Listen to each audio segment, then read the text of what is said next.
Alright guys, today is December 23rd, 2016, and today I have Simplex 4005 update number 8 for you guys. Pretty big update today. I'm excited to share this one with you guys. I hope you guys will enjoy it. Um, we are actually somewhat close to being ready to go here, so I'm just going to go ahead and delve right into it. If you guys recall, in the last update, I said that this new CPU that I put in this panel, it had a custom level 4 programming access code set. And you got to have that code to change anything on the system as far as the cards, any of the major programming on the system. Before you can change any of it, you need to sign into level 4 programming with that code.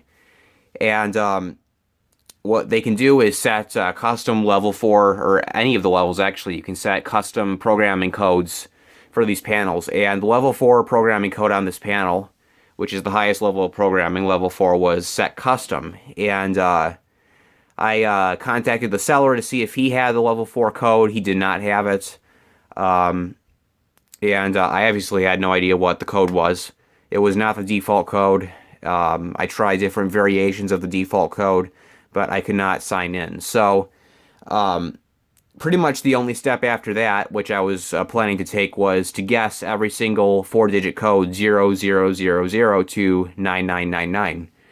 And that's what I was actually doing. I had spent a few hours with this panel, just sitting down here, beep, beep, beep, beep, beep, beep, beep, like guessing every single code, and I actually got to about 1,300 codes. I had guessed 1,300 codes, none of which were correct. So at that point I said, this is getting a little bit tedious. And I was talking to my dad too, and he's like, there has to be some back door to get into that panel. I mean, they don't make products like this without some kind of a factory reset on them.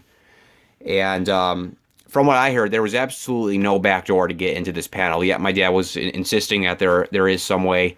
So that made me think, it probably wouldn't hurt to get on the Fire Panel forums and post a help message, seeing if anyone knew of a way to factory reset this panel. And a Simplex technician replied to me. He's a well-known technician on the forums. He's helped me out with stuff before, helped other people out. Retired Simplex technician, and he told me, he informed me that there is in fact no way to get into this panel without actually entering the correct code. There's no way to factory reset it. There's no CMOS battery you can pop out like on a computer, and it'll take everything off. You pretty much just have to guess the code. So, but he told me a secret to guessing the correct code, which I'm not going to tell you guys that it's secret. It's not that I don't want to tell you guys, it's just that I don't want to put this out in the public. He could have told me this on the topic, but he decided to PM me, which tells me I probably should not be putting this information out there. But basically, I was able to guess the level 4 code for this panel by entering a 4, and then the other 3 numbers come. I'm not going to say where they actually come from, but I'm just going to say, if you know the location where the CPU came from, you can get those. You put in the 3 numbers that have to do with that location. That's all I'm pretty much going to say. I just don't want to get too detailed here, otherwise someone may try to go in and guess the code for a 4005, hack in, and then I'm held liable if some 4005 system gets destroyed. Not that that's going to happen, but since he kind of trusted that information to me, I'm not going to put it out there. So, but long story short, I was able to get the code for this panel first try after he told me how to do it and to what it could possibly be. The code ended up being 4222. That was the code for this panel, and I'm just going to keep it the same. I don't care about putting that code out there because it's only for this panel, and I'm just yeah, I don't really care about putting that out there since this is the custom code for this particular panel. If anything, I would not feel comfortable putting the default code out there. If you guys want to know the default, you can look that up you can look up the instructions for this panel. But anyway, don't want to go into that too much, or I'm going to waste too much time here. But anyway, long story short, got the code for this panel, And what I did was I uninstalled, now that I was able to get that code, I went into the programming, took all the old cards off of it, cleaned the thing out, and installed the one IDC card, the one zone card that I do have. So, as I was saying, there were a lot of old cards programmed into this thing, which I took out and I put this card on. So, this is the one, this is the 4-point IDC card I got last year. And this is, if you guys will take a look here, this is my 2-input, 2-output NAC/zone card, which I got with this panel when I first, which actually came with this panel. But I was talking to the same technician about this card. I was skeptical about plugging this one in, because all the other cards I got with this panel when it first came in the mail were either fried, or they had components broken off of them from not being packed properly before the guy shipped them out. So, when I first inspected this card, it didn't look like it had any damage on it, but it actually does have damage to it. And you guys can see it right there. See that chip right there? That is a crack in that chip. And the Simplex technician told me that he's seen damage like that before, and that usually comes from a huge electrical surge, which is basically the panel getting hit by lightning. And when that happens, that means anything else could have gotten blown out on this card, and that's probably how the old CPU on this panel got blown out. If you guys go back and watch Update 4 when I still had the old CPU, I think it was Update 3, 4, or 5, which I showed you guys the lightning damage on the old, or the burn damage on the old CPU. The same technician, I'm pretty sure, told me that more than likely the panel got struck by lightning, and that's what happened. So just so you guys know, this is all new equipment here. Everything is replaced here, except for the only thing that's not replaced is the power supply. That's good. The DACT, which I don't even know why I still have this thing. It's just kind of sitting there. I haven't bothered to take it out. The cabinet is obviously the same. The power supply is the same. However, the CPU is replaced. The power distribution module is replaced. And all the other cards, as I said, that I got with this panel, when it first came, all the cards I got with it had to be trashed. And so I replaced this 4-point IDC card. So, new IDC card, new power distribution module, new CPU. This is basically a whole new panel right here.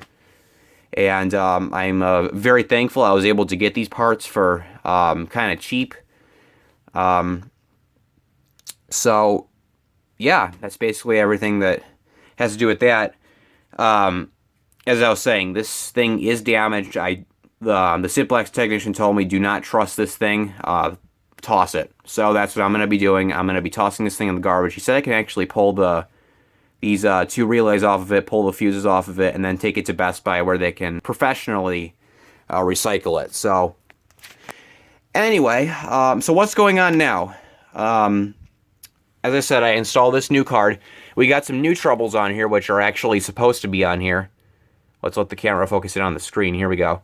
Let's scroll through the troubles. We've got system time and date trouble to be expected. The battery trouble. I do not have my my batteries plugged in currently. Earth ground. I still do not have a grounded power cable. We don't have that earth wire plugged in, so I'm gonna have to obtain a grounded 3-prong power cable. And then here are my troubles telling me that I do not have resistors on this card. I cannot tell you guys how happy I am to actually see these troubles, because that means that I've got good communication between the CPU and this card. After I put resistors on these zones, then these troubles will clear. But I've got troubles for all 4 zones, which is perfect, and then I've just got the city circuit trouble because this is not plugged into, this is not actually plug into anything to call the fire department. So, I actually do not have resistors for this thing currently. If I understand correctly, the IDC zones are 6.8k ohm half-watt resistors. And it really sucks because all the Radio Shacks in my area closed down.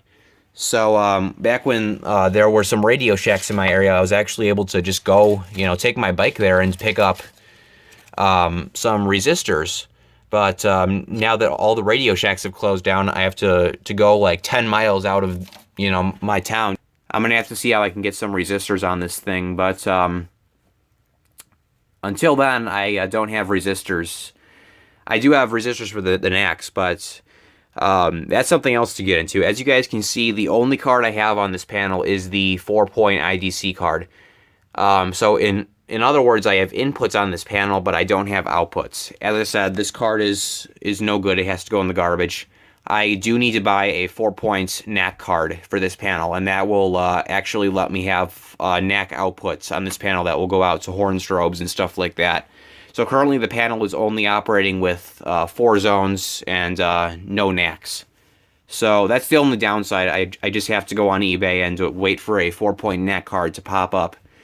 But that means currently all I can do is activate the panel with a pull station. I don't even have resistors on this thing, as I was saying, so I can activate it, but the system will not reset properly until I get resistors. So anyway, however, I'm still able to activate it with the pull station, so in my opinion, that's a pretty big step in the right direction. So that's what we're going to be doing today. I'm going to do a preliminary activation of this panel with the Simplex /RSG RMS1T pull station, and it's plugged into zone 4 on the module. I thought this was zone 1, but I plugged it into zone 4 by accident. So anyways, as I was saying, no resistors.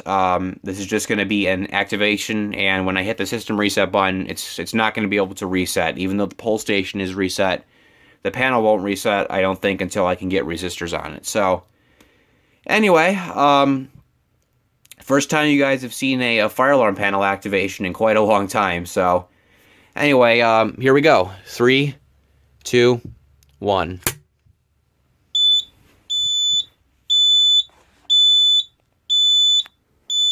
There we go.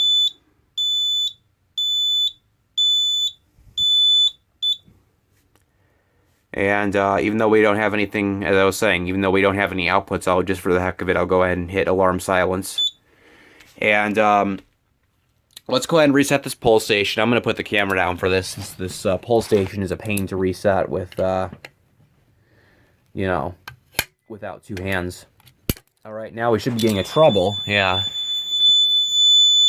For some reason, after you reset the pull station, a trouble pops up. So we'll clear that trouble. Okay, there it goes. So, yeah, I activated it. It did go into fire alarm as it's supposed to do. And as I was saying, I don't think this thing is going to reset. I'll try it, but I don't think it's going to. And as with all newer fire alarm panels, this thing takes an eternity to reset. So I don't know why my phone won't focus in on that. There we go.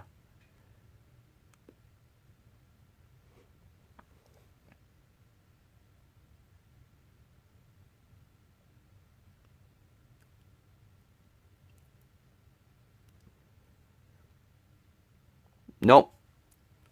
Alarms present, system reset aborted. So basically, just to turn this thing off, I basically just have to pull the power from it. So, but there you guys go. Thanks for watching. I'll continue to post updates about this. So, as far as the checklist goes, the things I still have to do with this panel, I still have to get those resistors on the zones. I still have to get a 4-point NAC card on it.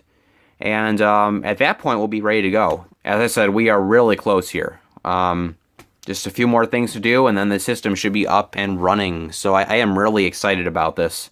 Once again, I'll keep you guys updated, and thanks for watching today, and that'll be it.